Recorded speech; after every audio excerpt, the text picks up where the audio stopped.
The 31st of March. I would like to pay my respects to the spirits of the land here, and it's a blue day outside, not as muggy as what it has been, which is very thankful.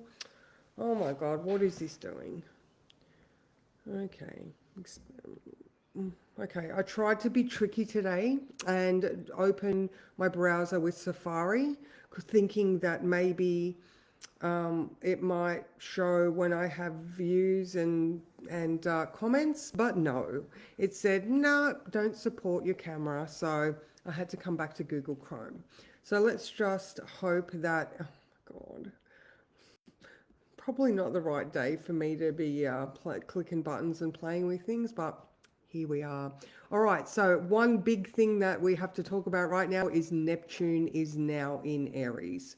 All right, so for the last 14 years, it has been in Pisces, which the modern ruler. Oh, look, I've got comments. Good morning, Deb. Oh, and it shows viewers. And maybe it got a little bit upset that I went to the opposition. But anyway, good morning, Deb. Good morning, Dommy. Good morning, Lauren. How are you? So nice to see you. All right, so yeah, Neptune has been in Pisces for the last 14 years, and even though it rules it, it does, I mean, it does make your psychic senses so much deeper. The emotions flow.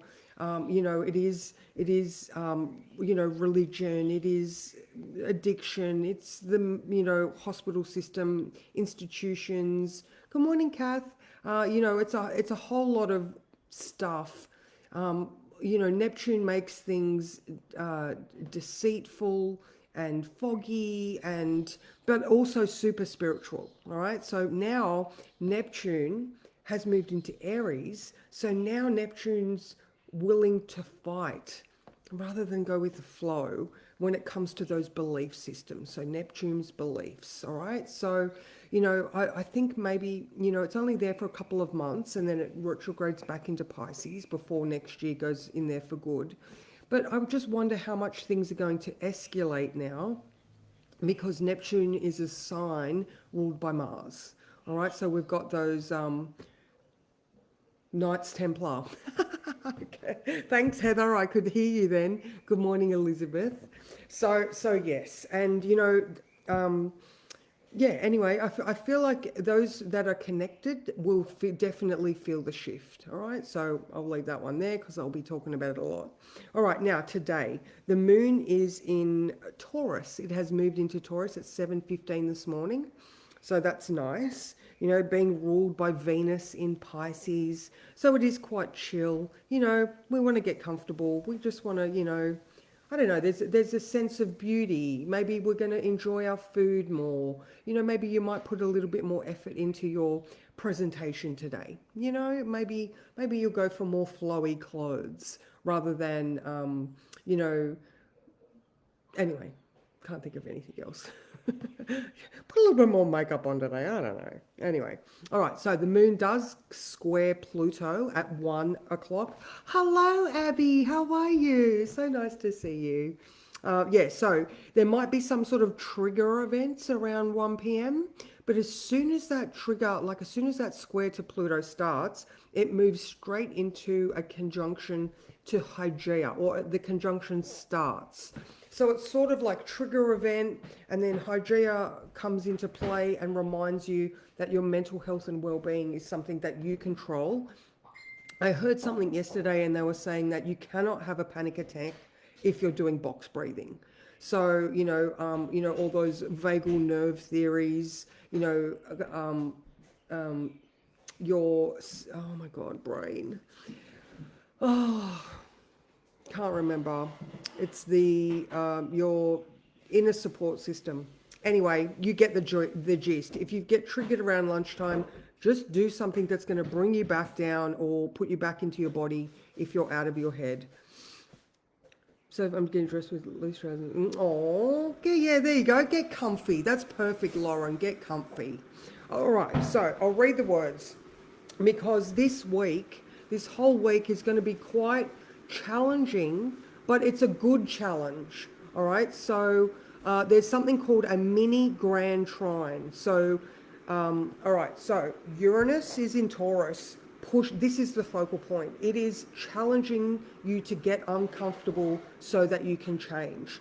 But that Uranus is sextile Saturn in Pisces, which is the determination to make the dream come true. Or if you have some sort of feeling that you want to achieve, or that vision that you want to end up with, you've got that Uranus sextile Saturn pushing you in that direction. You want this dream, you need to get uncomfortable. If you want change, you must push through. All right? And then Uranus is also sextile Mars in Cancer.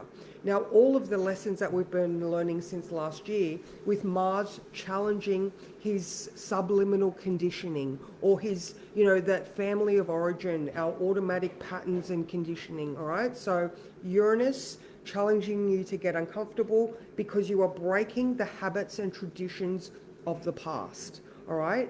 Now, Mars is also trine, which is also harmonious Saturn. All right. So here we've got this very, very dynamic type of, you can push yourself through these things. All right. Thank you, Kath. That's exactly it. Parasympathetic. That's what I was thinking.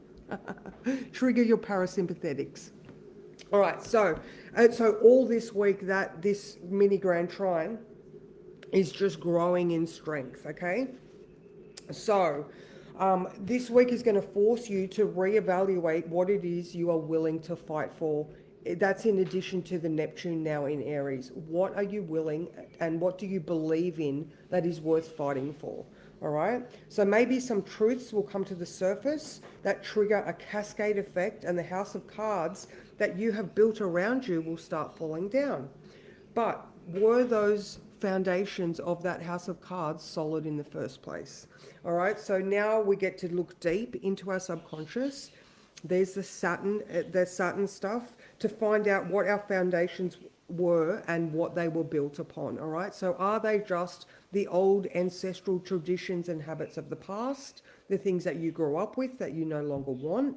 So there's that Mars connection to Saturn, and Saturn going, be determined, be disciplined, work towards the thing you believe in. When both of those guys touching Uranus, going, get uncomfortable, go do the thing. Comfort is fine if you don't have any desires to achieve, or if you're just cruising at the moment. Maybe you're in a phase of life where you're like, I can't really do that much because, like maybe you've got a small baby, or, maybe, there's a whole lot of things. Maybe you're incapacitated somehow, but that doesn't mean, like if you have a sore foot and you can't run, that doesn't mean you can't learn or use, your upper half.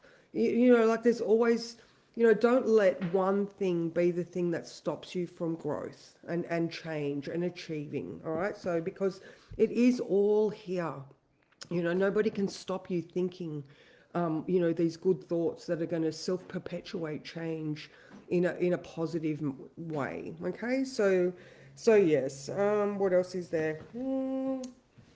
That's pretty much it. Let's draw a card. Had an awesome session this morning. So good.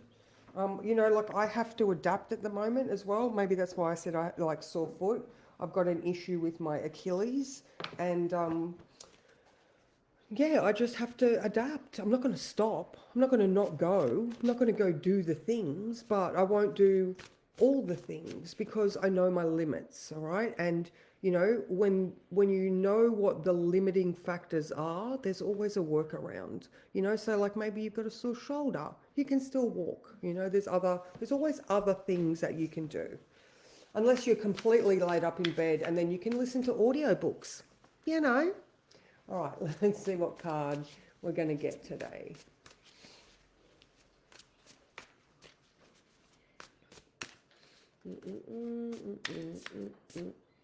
This one. Oh, Four of Wands. I love this one. All right. Okay, first thing I'm getting here is don't be greedy with your gift. All right. Like she's here and she's like, it's mine. It's mine. She's worried that the universe is not going to be able to provide enough for her. So share, but don't overshare, because I'm an oversharer. So share your gift, share your wisdom, but make sure you're leaving enough. Don't let someone else drink all of your cup. But she's got enough to help those people in the background. But yeah, I just feel like, know your worth, share what you can. Hello, Heather and Alicia. I know that Jeffy is all good. I just spoke to Mickey. So yeah, just be, maybe the challenge that you have is knowing your worth and knowing that the universe will always fill your cup for you when you take the time to stop and refill your own cup. All right, that can be 3 deep breaths is a meditation. And like I was saying earlier, you can't have an anxiety attack if you're doing box breathing or if you're breathing and centering. So yeah, if you have any triggers today, especially around that lunchtime, just bring yourself back to the moment and assess it. This week is all about challenge and reevaluation. So yeah. So just one more thing. My class was awesome. My class was awesome. The group members were very receptive. I've already sort of, done my review and I can see how I can tweak things. And from that, I'm also going to start recording my first, I guess I don't know, a course, I guess, an offer, a course. Anyway, so that's what I'm going to do this week is I'm going to get recording, challenging myself because, that is still a very uncomfortable thing for me. I know I've done lots of videos and all that sort of stuff, but doing one that I'm going to specifically sell as an offer, that's a new thing, So I hope you can also find those things in your life that you've done recently that are new, that you have challenged yourself with, and what can you get off the back of that? All right, how can you continue to proceed and, move forward? So I am around for readings, guys. I might be in Sydney, but I'm still on Zoom. So if anybody, wants a little bit more clarity, especially since we've just finished the eclipse portal has closed. I'm sure lots of you have had lots of changes in the last sort of fortnight. So again, if anybody wants to reach out for a reading, give me a yell. I'm around, and I will see you guys tomorrow. So bye. Mwah.